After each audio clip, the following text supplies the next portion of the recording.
ज्यादा घर के बर्तनों से और डब्बों से इतना प्यार क्यों है? मुझे पता है कि मैं मतलब करूँ। रोज लंच वाला डब्बा जो है वो ऑफिस में भूल आती हूँ, लेकिन जब भी मैं घर आती हूँ अम्मी मुझे इतने ताने देती हैं कि मेरा मुंह जो है वो रूह अफ़ज़ा की बोतल की तरह सुर्ख हो जाता है शर्मिंदगी। और आज तो जो मेरी शर्मिंदगी है वो पीक पे ही पहुंच गई जब अम्मी ने मुझे ये कहा कि अगर तुम पुराने सारे डब्बे लेकर ना आई तो घर आने की भी जरूरत नहीं है। भला बताओ, तो ऑफिस में मुफ्तखोरे भी बहुत होते हैं जो कि आपका सबसे पीछे छुपाया हुआ लिफाफों के अंदर छुपाया हुआ डब्बा भी निकाल के कहते हैं कि आज लंच में क्या लाई हो, हमें भी तुझे खाओ।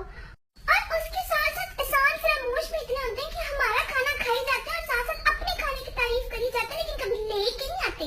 हमेशा यही कहते हैं कि मेरी बनवाई हुई बिरयानी तो बहुत दूर दूर तक मशहूर है, लोग तो रिक्वेस्ट करके बनवाते हैं और फिर खाने भी आते हैं घर पे। और मुफ्तखोरी कभी ऑफिस लेकर तो मैं चख के तो देख। फिर आज की जो स्टोरी है वो ये है कि मैं कल चली गई एक सेल में, तो वहाँ पर खादी, गुलाब, गुल अहमद, ये वो फ्लावर टीम सारे ब्रांड जो थे वो सेल पे लगे हुए थे। उस सेल में जो थी वो 3 तरह की कौमें आई हुई थी। एक मेरे जैसी कौम जो कि सेल में से they want to win something for themselves, और एक आई हुई थी जो हमेशा वो लेना चाहती थी जो दूसरा पसंद कर ले, उनको अपनी पसंद कोई नहीं थी। जैसे मैं कोई पीस उठाऊं फौरन से एक आंटी पीछे से मुझे धक्का दे के कोने मेरी कमर में घुसा के आ जाए मेरे हाथों से छीन। तीसरी कौम थी उन लोगों की जो कि उन आंटियों को वहाँ पर लेकर आई हुई थी, यानी कि हमारे कोजे। और उन कोजों में से इतना एक इंतहाई कोजा मेरे पीछे पड़ गया, मुझे देखी जाए देखी जिस स्टाइल में मैं जाऊं मेरे पीछे पीछे आ जाए अपनी अम्मी को कि मम्मा चॉइस हियर, मम्मा चॉइस हियर। ले, ये कोई बात है? और दबे दबे लफ्जों में मुझे मैसेज देता है, इतनी कुन्नी सी छोटी सी आवाज जिसमें बंदा कहता है नोज पे नाप की बड़ी अच्छी लग रही है, सोने की है या तिल्ले की? भाई मैंने सोने की पहनी हो, चांदी की पहनी हो, खाली धागा पहना हो, तुमने पैसे देने।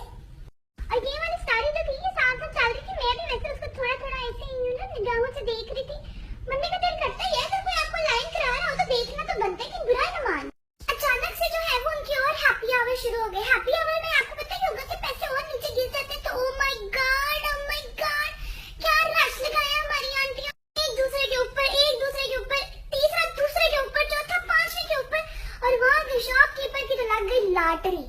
और जैसे उन्होंने देखा कि आंटियां, कुड़ियां और बुढ़ियां सारी पागल हो गई हैं, एक दूसरे के ऊपर झपट्टे मार रही हैं, सबने अपने मोबाइल कैमरा निकाले और सबने तस्वीरें बनाना और वीडियो बनाना शुरू। पिंटू जो पीछे खड़ी थी सारा नजारा देख रही थी, उसने देखा कि लोग जो है वो दूसरों के पर्सों में से चीजें भी निकाल रहे हैं। और उसने ये भी देखा कि जो बॉयज हैं, ठरकी बॉयज, जो अंकल वाले बॉयज होते हैं ना, मैं उनकी बात कर रही हूँ, वो भी फौरन अपना मुस्का लगाना शुरू हो जाते हैं जैसे उनको मौका मिलता है ना। समझ गए ना आप? इसने बिल्कुल सही कहा।